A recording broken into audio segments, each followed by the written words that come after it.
Sparring Minds, man. We back. Friday night, episode 114. We got a rare Hotel Hightower appearance.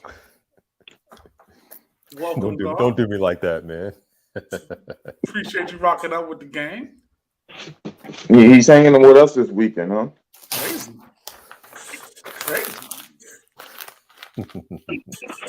What's going on with you, Ed? You know, man, just living the dream, bro. That's all. Yeah. Trying to stay above water. That's all. Yeah. We haven't seen Hightower on this platform in a little while. True. But what this allows me to do is tell you a story. So, obviously I saw you when I came up to the Bean for my birthday and shit. Both of you guys treated me like royalty, which I always appreciate. And so, one night I went out to dinner with the Hightowers. Shout out to Twin. We love her. And we went to a restaurant that, first off, I didn't know existed. That's true. Like, I didn't know this restaurant was on top of the city, like Bentleys and it was some wild shit outside pulling up to the restaurant, right? Cool, dope. I loved it, right? And so, we have this dinner of like escargot and menus of things I ain't never seen before, and y'all eating real expensive. Oh, it was crazy. You spent my mortgage in that motherfucker, I'm sure. So after that, we went over and had a little nightcap over at the Pearl. Shout to them, the amazing atmosphere over there. Those guys do a great job. And so on our way, so let me tell you what happens. We leave this restaurant, we're going to the Pearl. And you can stop me anytime when I'm lying. Just stop me anytime. I'm waiting. We go outside. This is a road game for me, right? You dig? So, my son gave us a ride there. We moving around the city a little bit different. We don't have a car with us. Hightower says, "No, y'all with us tonight. Don't worry about it." Mm-hmm. So when I tell you this space age luxury sedan, fucking suburban ass, I ain't never seen this SUV in my life. Some shit with the Lamborghini doors, shit pulled up, right? I said, "Nigga, that shit look nice than a motherfucker." He go in walking towards the driver. I said, "What the fuck is this?" Right? He opened the back door and said, "Hey, hop in, man." I said, "Now, first off, little, this shit, I promise you it said 2032 on the year, like on the door. It was that kind of shit, right?" So I get in the back, plush, crushed leather. This is that good shit, right? This is the shit that your daddy always wanted in the lack. Mm-hmm. That shit, right? Oh, I love it, right? Of course, it has multiple rows. That goes without saying. So we get in the second row. The Hightower's in the back row. I say to Aunt, "Yo, Aunt, this is a nice motherfucking Uber, B. This is a nice ass Uber." My wife just tapped me and shit like, "Shh, Charles, be quiet." Right? Aunt like, "Yo," Aunt give me this look like, Chuck, knock it off. I'm like, what's wrong with these niggas? It's a nice ass Uber, son. So we get to the Pearl, right? We get out the Uber. Mind you, I spent the whole ride there talking about how nice the Uber was. Yeah. I didn't say shit about it, right? We get out at the Pearl and said, yo, Chuck, don't embarrass me out here. So what the fuck are you talking about, nigga? He said, "That ain't no fucking Uber, man." I'm confused. I don't understand certain things, right? My wife says, "Charles, it's not an Uber. That's his personal driver."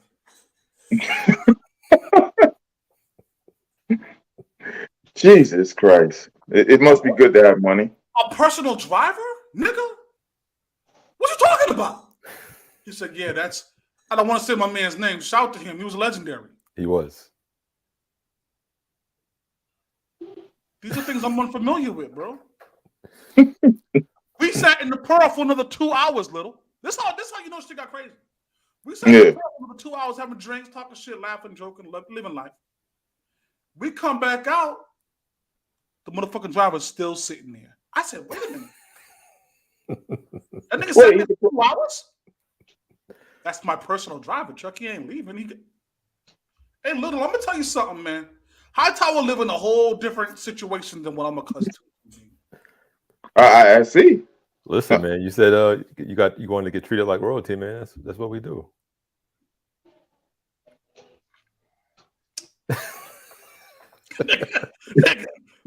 Must be nice, boy. Must be nice. Jeez, nigga. It didn't take all of that. Like I'm not used to some things like that. Yeah, man. So we were able to drink responsibly that evening. Yeah. That's true. That's true. Payne, shout to Payne, obviously. Yes. Our Sparring Minds brother. Shout to Maine, obviously. Those guys are getting their travel on with the family. Always an amazing time. Go ahead and rock out. We love that. Yeah, they on vacation this weekend. Yeah. And so while Hightower's been away, right? Well, Hightower's so, you're kind of in and out with Sparring Minds this year, and we appreciate you showing your face this year. What you been up to while you've been away? Like, what's really happening in your world? We know the LA trips are a given. We know cruises are a given. We get that stuff. So what else is good?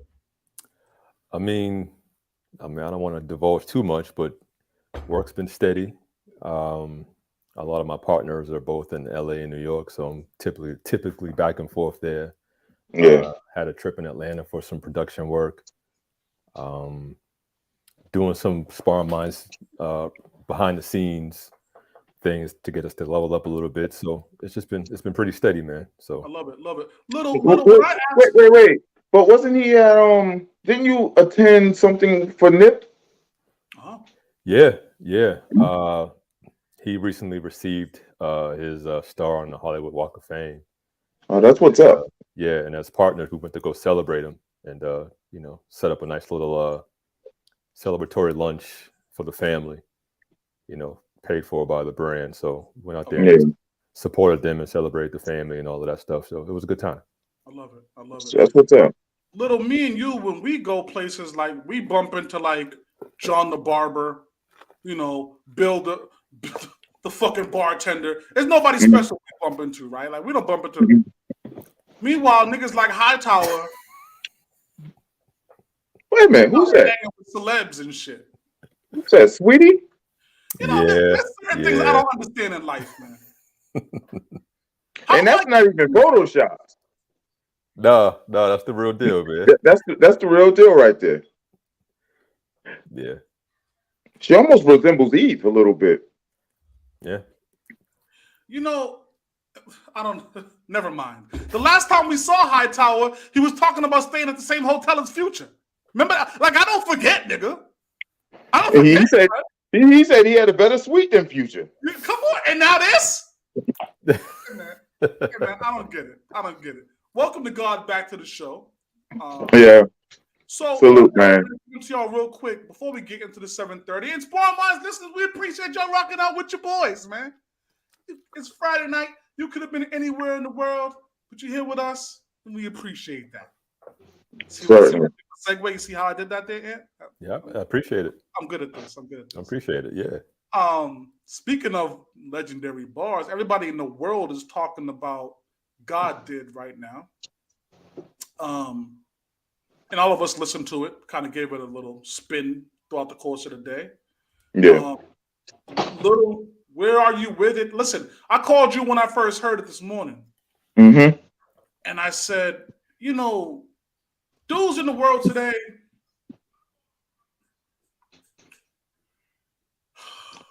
but they don't understand what a good bar is. Go ahead. I'm sorry, bro. Go ahead. I know where you're going with it. They acted like the whole bar on what's the title track? God for the G. God given? God all did. right. God did. Oh, God did. All right. They act like that was probably the best whole verse ever.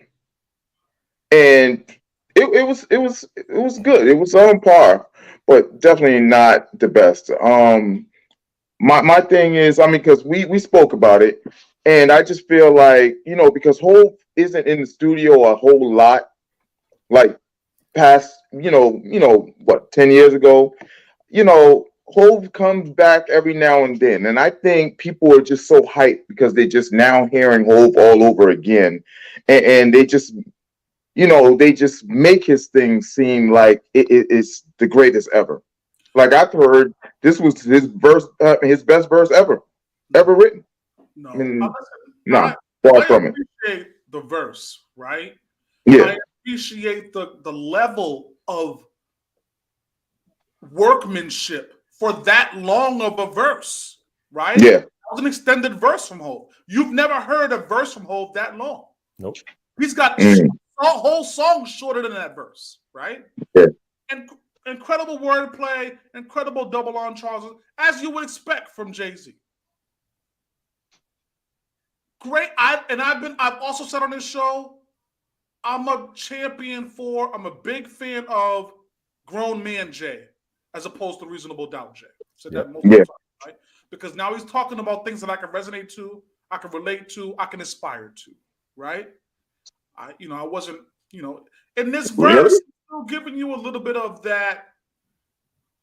I used to cook, and now I'm cooking. Like he's giving you that, right? He's story, which I always appreciate. This song, I think he had the second best verse. Wayne spazzed on this record, and nobody's giving him credit. This was prime Wayne. Mm. You disagree, Hightower? Listen, I'm with you. Wayne did his thing, but even prime Wayne was still at the door knocking in to get to the throne. So, Jay was ready to hand it over to him. So there's a level of respect there. So I appreciate it. And the bar was fresh. No question about it. Yeah. No question about it.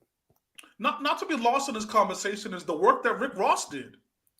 You're in the ring with giants, and he held his own in there. I don't know why we don't respect Rick Ross the way we should.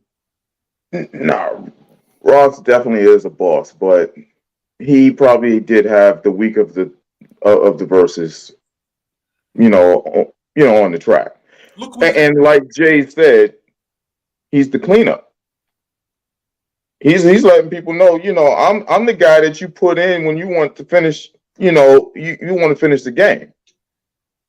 Yeah, he finished the game. He definitely did.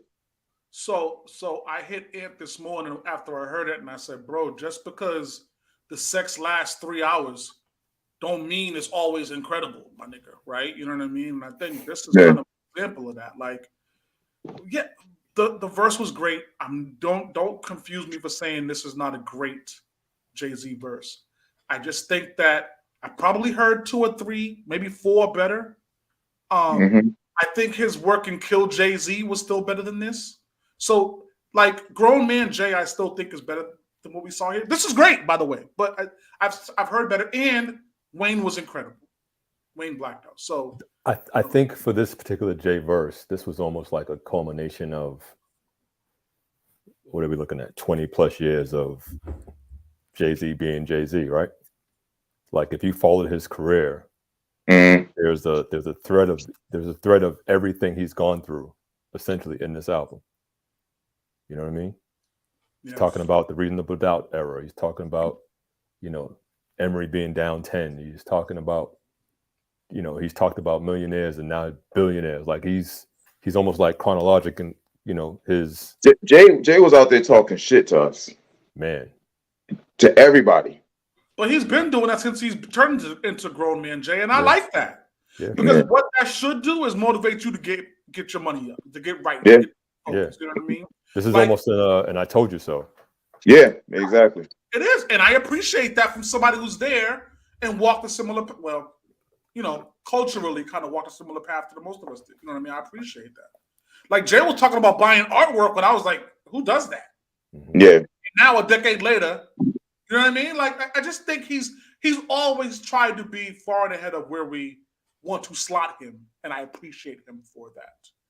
How my time looking, guys? You about a minute over, but we rocking. Yeah. We a minute over, huh? Boy, that's Sparring Minds, man. Let's do it. Let's get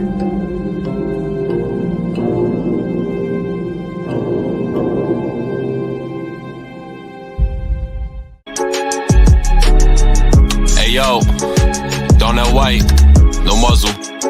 Sparring Minds live every Friday. Let's go. Look, it's Sparring Minds. If you don't know the name, look us up. You know it's all facts when you got Chef Maine cooking up a couple of brothers who know all about the struggle. Black excellence, you know we just work hard and hustle. Whenever you want that urban talk, you know we keep it real. Mr. Maritime on the mic, yeah, you know the deal is real life. Hotel Hightower bringing you the feel. DJ Payne, keep it 100. Matter of fact, keep it a mill. Let's go.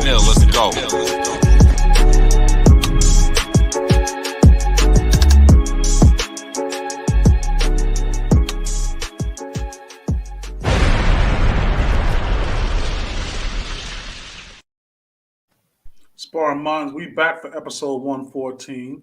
You see we got Hightower back in the lab with us for this night. We got my brother Little with us. Maine and Payne on vacation. Salute to those guys. We appreciate you guys tuning in, rocking out for the next 30, 45 minutes with your boys. Before we jump off, fellas, because we are going to do something new tonight, but before we jump off, I have to give a shout out. But I don't want to give shout outs until I give you guys the floor to do your own. So if you guys shout outs, holler at me now. I don't like people like that. No shout outs to. Shit. I mean, unless you think I should. I'm always here for a shout out, brother. We want to support. I mean, we got the celebrating culture pieces going out now, which is incredible. Yeah. So, I love that journey that we're on, and we're trying to be better people around here at Sparring Minds. Yeah, I mean, going to celebrate a young lady in Nigeria. Now, Sparring Minds listeners, generally, and Little always yells at me about this. Yo, Chuck, we got to show love to the hood before we could be international. He always, he always gets definitely got to start home. I do want to show love to an international queen, a lost treasure, really, in my opinion. And this is Pastor. I want to make sure I say it right. Pastor Mrs. Veronica. Now, she got a church over in Nigeria, fellas, and what's happening there is she has said to her church that the Lord has blessed her vagina to cure men, and I want to make sure I read this right, of not being able to have children. So the men who are members of her church can go see her for one-on-one counseling, get anointed by the pastor, and then go back home to try to build a family. Hey, man. Wait, time out. What do you mean by anointed? She said the pussy is anointed by God to fix men who are having reproductive problems. Hey, man, if that's not supporting the black family, I don't know what is. Definitely supporting the black family. So salute to Pastor Mrs. Veronica in Nigeria. Keep doing the Lord's work. Keep doing the Lord's work. We're always going to support that. We're always happy. Hey, Yolanda, what's good with you? Hey, amen. Out with the guys. Pastor Miss Veronica, I'm totally here for that. And so what we're going to do tonight, guys, real quick, is I want to do something new. We try to do different things around here on Sparring Minds from time to time. And I want to take us back to a time where it was like AOL dial-up, like that kind of shit, right? It was just like, it was a great time to be alive. A lot of y'all are young, y'all don't get it, but that there was a great time to be alive. So we're gonna do a segment called You Got Mail. And in this segment, we are going to dig into the Sparring Minds Mailbag, which we haven't even touched yet. We've had the Sparring Minds Mailbag for almost a year now. We had it like last Christmas. We opened it up to the public and said, yo, hit us. If you got questions, you got thoughts, things that's happening around the way, something you've seen on social media, hit us. And we'll respond to it. We'll talk about it. You know what I mean? So I figure we're going to go ahead and knock this segment out right now. And I got some pieces from the mailbag. You ready to do that? Let's do it. Yeah, let's get it. Game. So the first one I saw, and then obviously this is rather new. They're talking about Biden wiping out the 10K of student loans, but not understanding why people are mad about it. I guess I can kind of understand if I've been over here paying student loans, I've been broke for a decade. I've been sacrificing for a decade trying to pay student loans back. I can understand feeling the way about seeing people get their shit snapped like Thanos like overnight. That's selfish. Definitely.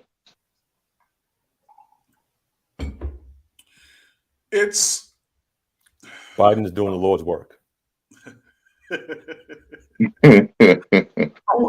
I want fairness, don't I? Like, I want the government. Listen, so is there going to be some kind of stipend? Is there going to be some kind of thing, benefit, tax breaks for those who may have already paid off their student loans? What happens to those people?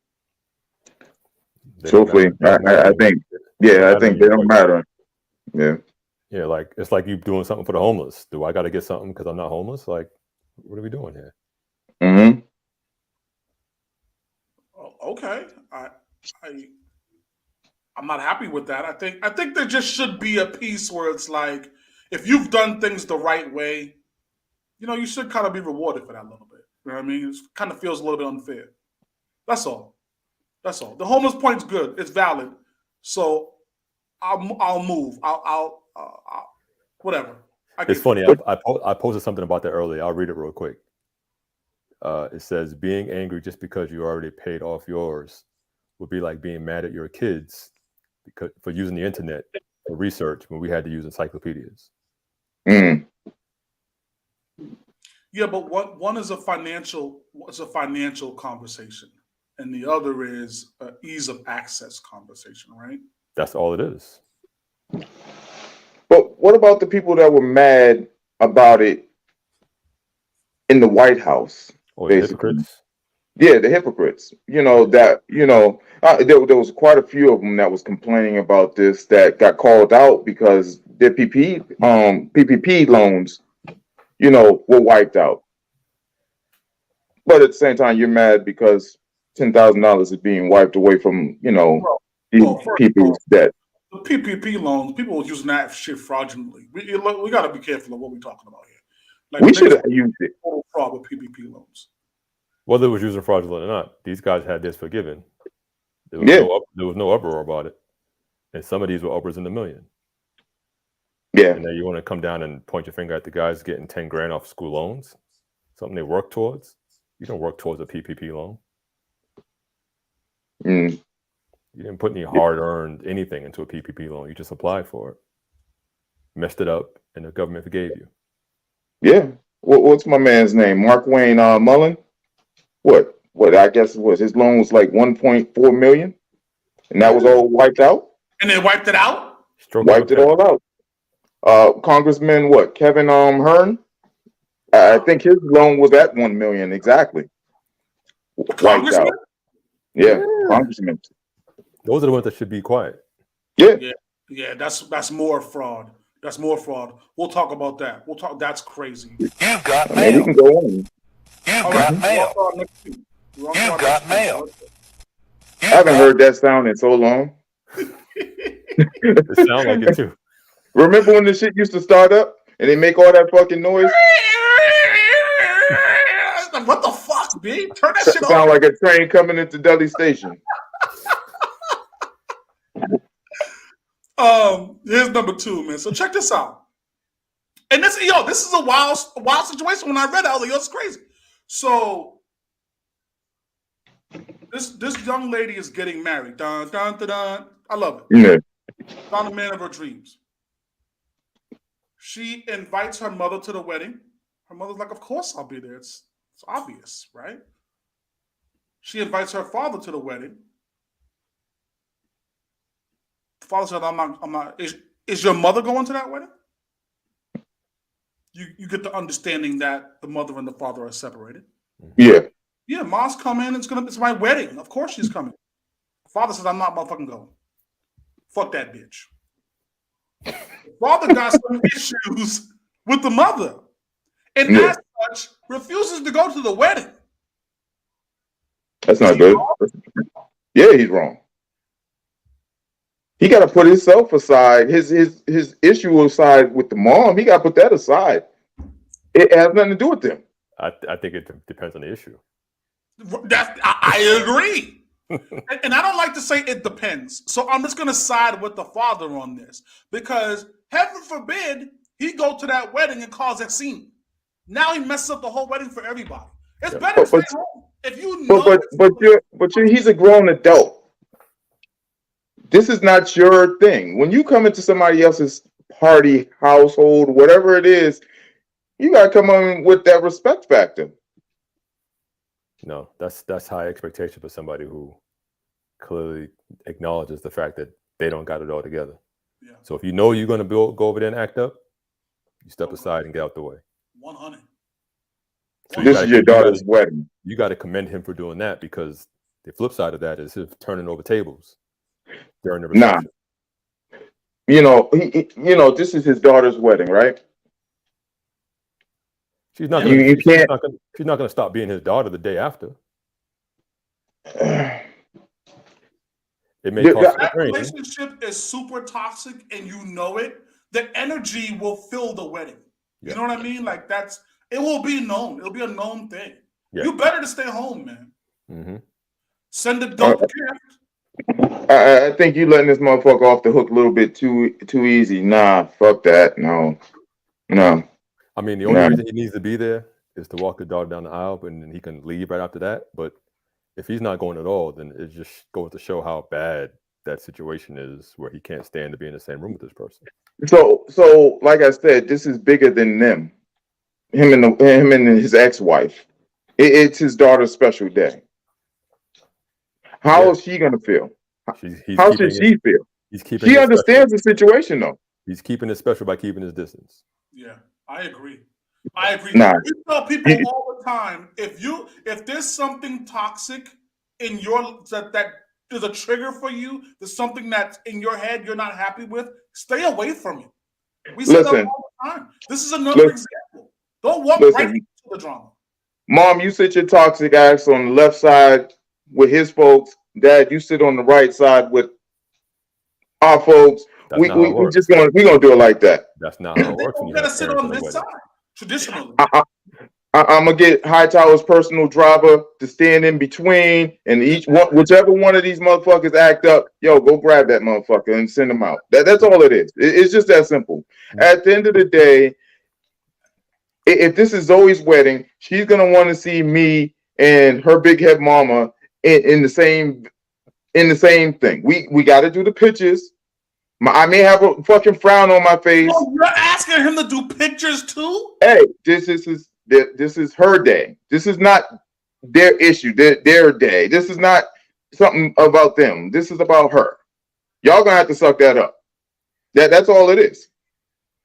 What are you mad that for 18 years she was collecting fucking child support?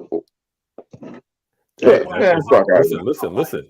It's valid because he could have been paying that 18 years, and after 18 years, found out the kid ain't his. Mm-hmm. Then I don't need to be at the wedding at all. Then, if that's the case. Yeah, but I mean, as a father, actually, I still probably have to be. But your animosity is towards the mom because she probably knew 2 years in. And it's super valid at that. Yeah, that's a good point. He's not getting that back. Well, we'll agree to disagree on this one. I would have to force myself. I will be there. I wouldn't even have to force myself. I know how to shut my mouth, even though I talk a lot of shit. I know how to be in a room with someone I don't want to talk to and just live. I'm the same way.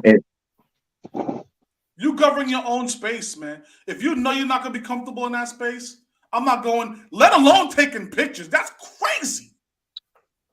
Oh, we're going to have to take a picture. I mean, she may have a picture with my middle finger stuck up, but she's going to have me there. I'm going to be there. And now the whole fucking wedding photos is fucked up. Yeah. You there with a sour face. Because you're being petty. Right. Hey, I was there. Mail. You've got mail. Okay. Got more mail coming in, fellas. So there's another question here. So this is dude, I guess he went out on a date with a young lady, single dating, enjoying the game. And through conversation over dinner, it's like, hey, I went to BC. Where'd you go to college? She says, oh no, I didn't go to college. I couldn't afford it, whatever the case may be. She says, Continue on with the dinner. Very nice dinner. He really liked her a lot. Thought she was a dope person, right? Then sent her a Facebook message saying, "Hey, I don't think we're really compatible. I wish you all the best in your love journey. Hopefully we can be friends down the line." Right? So she's questioning why that happened. And he says to her, "Well, I really want somebody who's equally yoked and has the same educational background that I do." Interesting. Is he a villain for saying that she's not dateable because she didn't finish college? Yes. He didn't say she's not dateable. He said that she wasn't dateable to him. She's dateable to anybody else, though. He's a villain. He definitely is a villain, though. Well, Makes, well. so I mean, he has his preference. He's entitled to his own preference. Yeah, that's what I was going to come back to. He has his preference, and if his preference is a piece of paper, then so be it. He's an asshole. He is. You can be an asshole and be right. Hey man, I can't tell you how many examples I see of people who are misdefining what love is supposed to be. Clearly, motherfuckers just don't know what love is supposed to be. No, It has not nothing even to close. do with an educational background. I agree. And so for this guy to say, "Well, if you don't have your doctorate, then you wouldn't make a good wife," you're an idiot. I agree. Because that just means he's not curating the space for that to even be a possibility. 100%. I mean, but then again, he may be looking at this like some of these women are looking at it, marrying for money. In a sense, where she doesn't have the background, she doesn't have the certificate, where she could probably make a certain amount of money, and that's what a lot of these women nowadays are kind of doing, marrying for money. So he's probably doing his screen like you tell us to do, us fellas to do when we go into these relationships. He's probably doing the screen right then and there, trying to figure out, okay, does this woman fit me? Yeah, he probably walked in that situation with a checklist, age, sex, location, education, whatever it is. And he was like, "Oh, this one, red pen or whatever." It's all right. He probably didn't go through the rest of the list. No, but I'm saying, I guess my thing is this. As we all know, right, and most women, and even women, I don't normally speak for women, but I assume it's the same, is that relationships take cultivation, right? And so if she was great in every other way, except for the education piece, right? Why not help develop that as a part of the relationship and say, "Listen, like when we become serious, I'd like to invest in your education." So that means you can then have the same foundation educationally. Then our kids can kind of say, "Hey, listen, if that's what's important to you, invest in your partner and then do so." Well, some people don't want to do that. I was going to say, it's going to come down to what she wants to do. And if that's not her thing, because she hadn't done it at this point, she's not going to want to do it now. And he may not want to help her do all that. This is a lifestyle change you're talking about. It's like going to the gym or quitting smoking cigarettes. It's like, if you haven't decided you was going to do it for yourself, there's no one going to come in your life and say, "Hey, we should do this." Like, I disagree. I hear a lot of stories about women and men who all of a sudden are going to the gym, or all of a sudden doing something towards a positive light. Because of themselves or because of someone else in their life? Well, because the person that they're in love with asked that of them. And that's okay in relationships. Yeah, but then it's going to fizzle out if you're not doing it for yourself. Mm-hmm. I disagree. You can't just do everything for your partner. It's got to be, what are you doing for yourself first and foremost? Yeah. Do you then see so in this case with the young lady going to school, I assume that over a couple of years now she's got the associates. Now she's got the bachelor's. And that's like, "Oh, well, I can get a different job and I can get paid more." Oh, light switch. I do see how this benefits me. Maybe you were right about this education thing all along. I'm glad you put me on the game. Now it benefits our household. All because I don't want to go to school. Fuck school. Well, let me explain to you why it's important. Yeah, but she's doing that for herself. Yeah. It just so But happens. the origin of it started with doing it because this person brought it to you as, hey, this is something I think you should do. Yeah, but she had to accept that personally, and she had to see it for herself. And now that she has seen it for herself, then yeah, she's all in. But if she's strictly doing it, or he or whoever is strictly doing it because their partner said, hey, you should do this, it doesn't work that way. They got to want it for themselves first and foremost. Yeah. Because no one likes to be forced to do anything.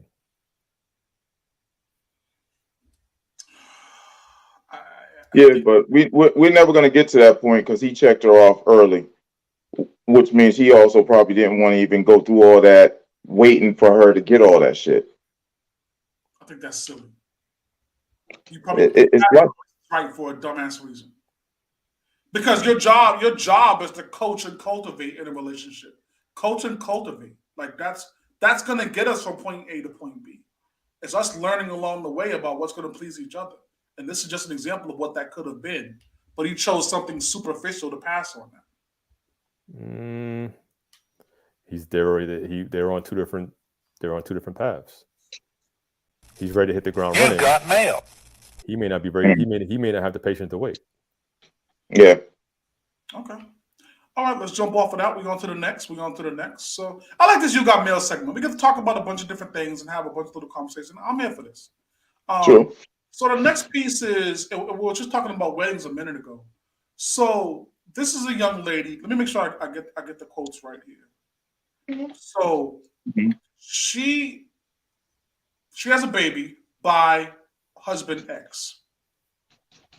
Husband X's family is not allowed to see the baby because they weren't in attendance at the wedding. So I guess his family, didn't really think she was the one for him. They didn't really like the woman, right? Okay. He went ahead and married her anyway. Family didn't show up for the wedding, but they still want a relationship with the child. She's the one for him. They didn't really... Now she's saying, no, if I don't have a relationship with you, neither will my child. She's entitled to that. What? Nah, bro. She's entitled. She's entitled to that. I'm not saying it's right. You just finished saying people got to put themselves aside. They do. And be the bigger person, and then you co-sign this foolishness. I'm not co-signing. I didn't say she was. I didn't say she was right. I just said, but she's entitled. Everybody's entitled to their own, opinion about certain things. She's wrong, but it is what it is. So okay, little you're interested. She says, my kid's not going to see y'all. Whose responsibility it is to fix this? The husband, I assume. We can all agree there? Yeah. He's the middleman. Okay, so we got the husband listening. Give him game on how to fix this. I mean, he's got to figure out what the issue is. First of all, he fucked up when he didn't make the parents come to the wedding. He should have started. I mean, he should have started then. Make the family come to the wedding? Well, because that ain't gonna happen. No. Well, then, hey, then I don't know how that's gonna get fixed. Then, but that's where it should have started right then and there. Yeah, he's in a tough spot. He's got to smooth over two different sets of personalities, and sometimes oil and water just don't mix. Yeah, Nina's right. I mean, she's asking how toxic was the relationship with the family before the wedding. I don't know. That wasn't indicated in the letter here, but I think the resolution. Listen, man, I talk often on this show about how men have to be men sometimes and fucking step up and be like, hey, man, I love you. Shut the fuck up. This is what's really going to happen right now. You see what I'm saying? And then me and you can discuss the repercussions thereafter, but this is what's going to happen, right? This is why I always speak about head of household, and y'all say, no, Chuck, we're new age men, and we don't believe. This is why you want to have head of household enacted. So but what if he's the boss? Understands when you say something, it has some weight to it. It has some meaning to it. But she's probably head of household. She's probably the boss in the household. She probably says what goes down in the household. That's impossible. There's no in the Jones house. That's how it is. You know, you're in the Jones household. You're the head of the household, but you don't run shit. She runs it. But you're given the title as head of household. That could be the same thing that's going on here. You saying Chuck's the president and his wife's like Congress and making all the decisions? Listen, man. Basically. Listen, man. What I'm saying to you dudes is it's important for the man of the house to be able to let his wife know when she is wrong and be like, nah, baby, you are totally off base. Here's the solution. We're going to fix this, right? And then hoping that you married the right woman who's going to be able to say, you know what, babe? I might not be happy with your decision, but I'm going to follow your lead because you had a household. This is a bigger situation because it really could rip apart families. This is a bad hit right now for this dude. Well, it all started right before the wedding. He should have nipped that in the bud right then and there. You can't. I mean, yeah. I mean, how do you go into a marriage when you know your parents don't get along? I mean, we don't know the backstory to this. She could have been doing him wrong throughout the whole, the whole courtship, whatever. And that's probably what the parents are mad at. Sure. But he's stupid because he done got the box and he's in love, whatever, and he's just going ahead with it. After being kicked out maybe 20 times, because niggas do that. They get kicked out a couple of times and they still love the chick and they still go back. They don't see the red flags. I mean, it happens, man. I was like a member of Pastor Jones's congregation. That's her name, right? No. What? Her last name was not Jones. It was Pastor Mrs. Veronica. Mrs. Veronica. Pastor Veronica. Veronica. Get the fuck out of here, man. Yeah, I don't know. I think this dude's in a really bad spot. Totally. His child's wedding. This isn't happening. Yeah, Nina's right. The family didn't just not go to the wedding for no reason. Like something happened. There was a backstory to this. Yeah. Yeah, something. Yeah, Nina's right as usual. Shout out to Nina for tuning in. Shout out to Nina. A solution is needed. Again, I think for me, the solution is simple. It's just sitting the wife down. The husband sitting the wife down and saying, yo, this is what's going to... Now, listen, honestly, there could be women in this conversation right now watching the show, right? Who would say to you, like, my reasons are valid. My husband needs to go talk to his family. And that's valid. Right? So, I'm talking to my wife. Now I'm going to auntie's crib. Hey, yo, auntie, you fucked up, man. You should have came to the wedding. That would have been the olive branch, and we wouldn't have had these problems right now. So the solution right now is we're going to jump on this group call. We're going to all speak. I'm going to speak about what's going on now. I'll hang up real quick. But now you're not part of the solution. See, like you just being ignorant. Like, but that's what's going to happen. That's what's going to happen. You're going to put me on the group call. I'm going to hang up. It's either that. No, these people have to meet face to face.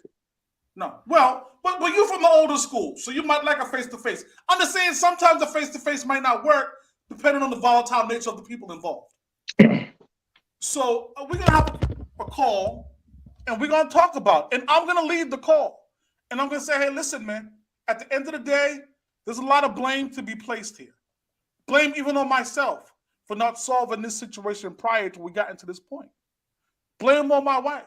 Blame on auntie. That's all good. Now let's talk about resolution. And resolution is we're going to all come together as a family, as a village, as a tribe to love this child. Whatever capacity that looks like.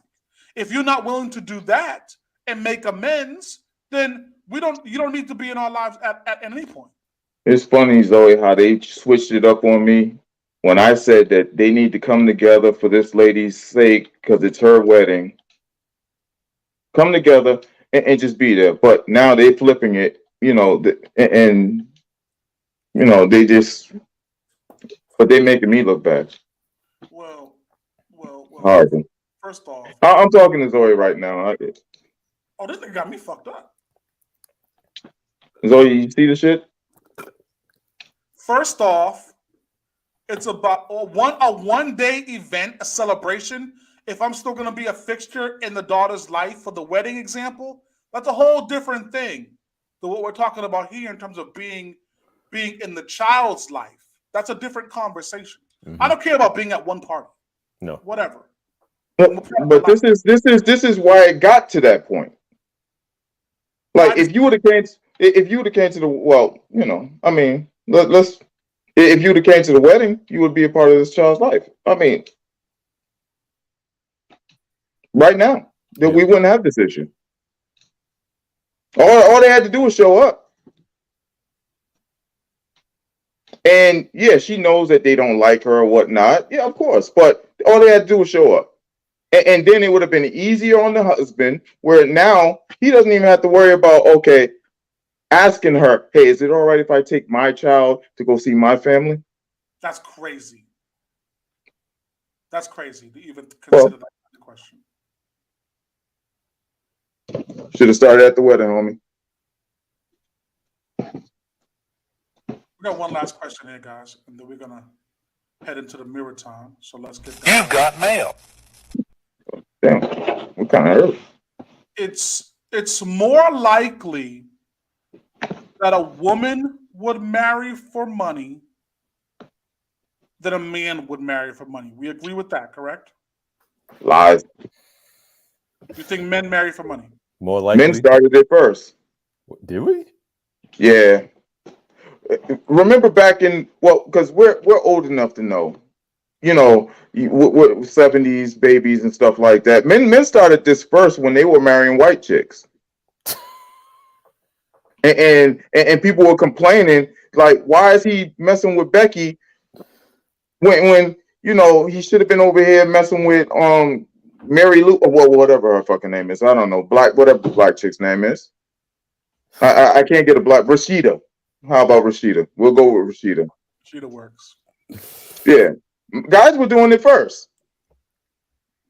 It took me a while because I thought about this for a good minute.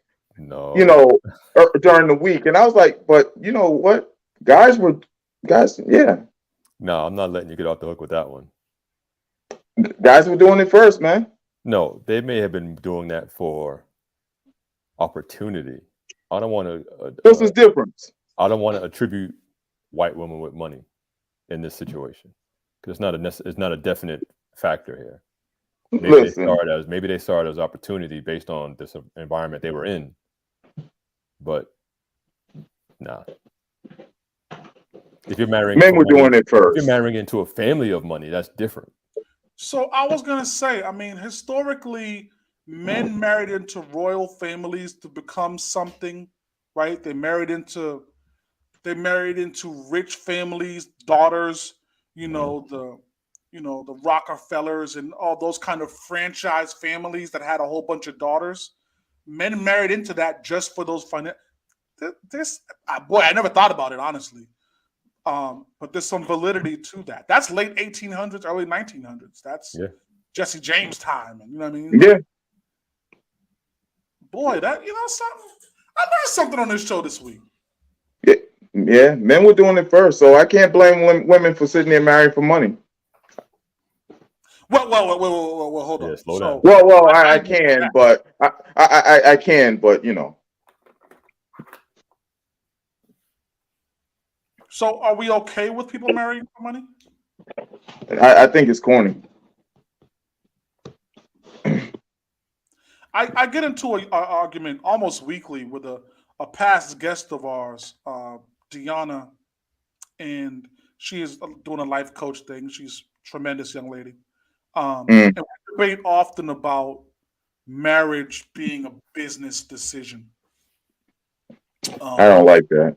I vehemently hate that concept. Mm-hmm. The concept that our marriage is based around dollars and cents and not love and emotion and admiration. I'm always going to be And maybe I'm a romantic, right? Which would be crazy for me to say in public. Okay, let's scratch that.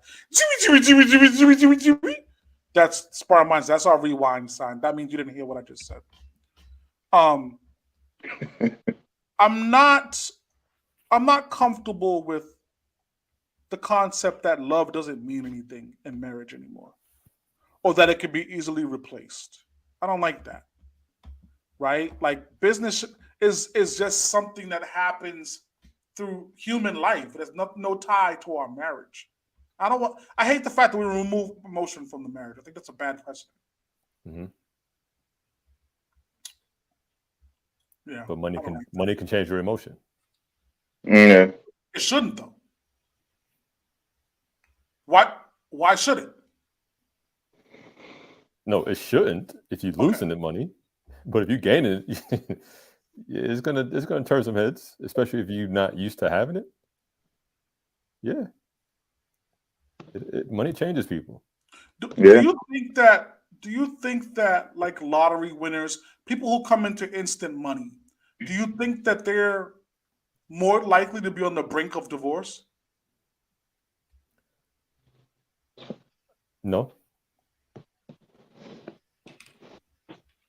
But wouldn't that match what your statement was in terms of money changes people, and now you see a life without necessarily the tie of the marriage, but the financial aspects to do whatever you want in life? Well, I mean, you got to look at the landscape of people who typically win the lottery. They're 20 plus years in typically. So money didn't matter to them at all. They just got lucky, and now they're like, oh, okay, well, now we can take care of the family. That so might then how change. How do you coach and guide people who say that marriage is a business? What's your response? I don't think it is a business. I don't think it should be a business, but I can see how money plays a major role in some of these situations. Yeah.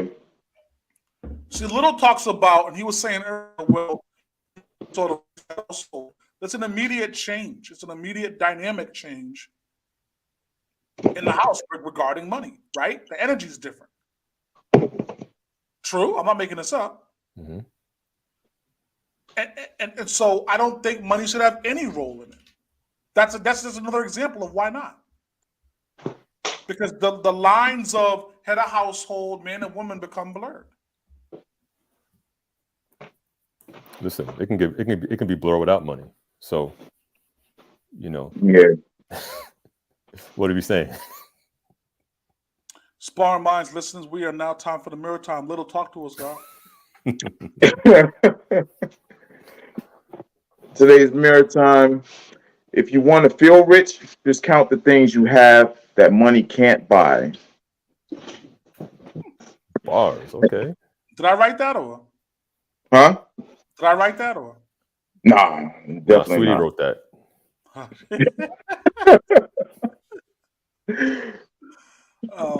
Man. Let's get out of here, man. 114. Mailbag. That's not bad. If y'all have questions, thoughts, ideas, comments, things, throw them in the mailbox. And what's the email address? Please. Email address is, and I'll put a post up, I guess, sparringmindspod@gmail.com. Yes. Send us your submissions there. Yeah. Yes. All questions. Yeah. We got some exciting news coming next week regarding the Sparring Minds podcast and us being possibly recognized as something nice. So you guys stay tuned. Until next week, get with you. Peace and love.